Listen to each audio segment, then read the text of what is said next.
قد أفلح من تزكى وذكر اسم ربه فصلى. بسم الله الرحمن الرحيم. الحمد لله رب العالمين. والصلاة والسلام على رسول الله وعلى آله وصحبه أجمعين. L'aumône de la rupture du jeûne, en arabe zakat al-fitr, a été prescrite comme moyen de purification pour le jeûneur des fariboles, qui sont les paroles auxquelles on ne prête pas attention avec le cœur, et des obscénités, c'est-à-dire les paroles grossières qu'il aurait pu dire pendant son jeûne. L'aumône de la rupture du jeûne, en plus de cela, est une nourriture pour les pauvres, c'est-à-dire une nourriture desquelles ils vont se nourrir. Il est permis de la sortir dès l'arrivée du Ramadan. Et la preuve de cela est le fait que les jurisconsultes ont examiné les obligations financières de façon générale en islam et se sont aperçus que certaines de ces obligations avaient pour cause deux raisons. Par exemple, l'expiation de celui qui trahit son serment. Les deux raisons qui rendent obligatoire cette expiation sont le serment, qui est le fait de jurer, et le parjure, c'est-à-dire le fait de violer son serment. Dans le sens où celui qui aura juré de faire une chose, puis qui par la suite va violer son serment, c'est-à-dire qu'il ne va pas honorer son jurement, alors il lui sera obligatoire de faire une expiation, soit en nourrissant 10 pauvres, soit en les vêtant, ou soit en libérant un esclave. Mais la chose sur laquelle notre attention doit être portée ici, c'est qu'il est permis à la personne, après avoir juré, si elle envisage de violer son serment, même si cela n'a pas encore été fait, de faire l'expiation de son serment, c'est-à-dire de faire précéder cette obligation financière, qui est ici l'expiation pour avoir trahi le serment, sur l'une des deux raisons qui rendent obligatoire cette expiation, c'est-à-dire la violation de ce serment. Et les preuves de cela sont nombreuses. Parmi elles, ce qu'a dit le prophète sallallahu alayhi wa sallam à Abdurrahman ibn Samura radiyallahu anhu, إذا حلفت على يمين فرأيت غيرها خيرا منها فكفر عن يمينك وأت الذي هو خير. Ce qu'on pourrait traduire par lorsque tu jures de faire une chose, puis qu'il t'apparaît que faire autre chose est meilleur, alors fais l'expiation pour le serment que tu ne comptes pas honorer et fais cette chose que tu estimes étant meilleure. Rapporté par Al-Bukhari. Et parmi les obligations financières qui ont deux raisons, il y a également l'aumône légale, qu'on appelle en arabe zakatul mal. Les deux raisons qui la rendent obligatoire sont le minimum imposable, en arabe an-nisab, et l'écoulement d'une année hégirienne complète, en arabe al-haoul. Dans le sens où celui qui va posséder le minimum imposable d'un bien, parmi les biens sur lesquels il y a une zakat, pendant une année hégirienne complète, se devra de sortir zakat al-mal.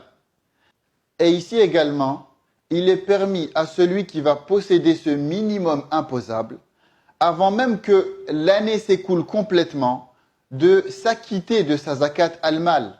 C'est-à-dire qu'encore une fois, par la simple présence d'une seule raison, qui est ici le minimum imposable, il lui est permis de s'acquitter de cette obligation financière, et cela même en l'absence de l'autre raison, qui est ici l'écoulement complet de l'année hégirienne.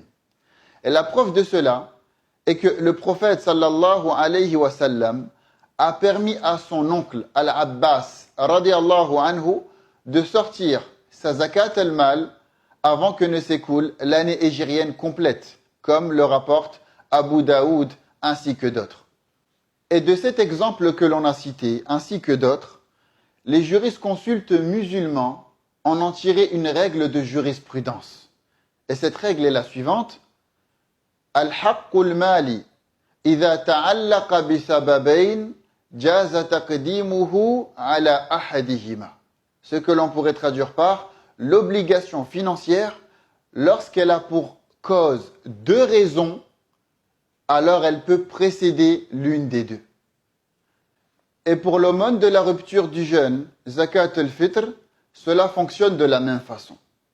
c'est une obligation financière qui a pour cause deux raisons, qui sont le fait d'être parvenu au mois de Ramadan et le fait d'être parvenu au jour de l'Eid. Dans le sens où sortir zakat al-fitr est obligatoire à celui qui aura été en vie pendant le mois de Ramadan, c'est-à-dire avant le coucher du soleil du dernier jour de Ramadan, et pendant le jour de l'Eid, qui commence après le coucher du soleil. Par conséquent, conformément à la règle que l'on vient de citer, les jurisconsultes sont arrivés à la conclusion qu'il était permis de faire précéder l'acquittement de la zakat al-fitr au jour de l'Eid, qui est ici l'une des deux raisons qui la rend obligatoire, par la simple présence de l'autre raison, c'est-à-dire le fait d'être parvenu au mois de Ramadan, qui commence le premier jour du mois. Maintenant, le temps où il est recommandé de donner zakat al-fitr est avant le jour de l'Eid, de 1 à 2 jours. Mais le mieux est de la donner entre la prière d'Al-Fajr et la prière de l'Eid. Celui qui l'aura donné dans ce temps aura fait ce qui est meilleur. Et sa zakat sera acceptée. C'est-à-dire plus à même d'être acceptée par Allah subhanahu wa ta'ala, conformément à sa parole, wastabiqul khayrat, que l'on pourrait traduire par empressez-vous de faire les bonnes œuvres. Quant à celui qui aura pris du retard et qui se sera acquitté de sa zakat après la prière de l'Eid, tant que le soleil ne se sera pas couché, alors sa zakat sera valable, mais ne sera pas la meilleure. Elle sera une aumône parmi les aumônes. Si Allah veut, il l'accepte, et s'il veut, il ne l'accepte pas. Et enfin, il est interdit de la retarder, c'est-à-dire retarder l'acquittement de zakat al-fitr jusqu'après le coucher du soleil du jour de l'Eid sans excuse valable. On demande à Allah subhanahu wa ta'ala d'accepter de nous notre zakat et nos autres adorations. Wa sallallahu ala nabiyyina Muhammad wa ala alihi wa sahbihi ajma'in.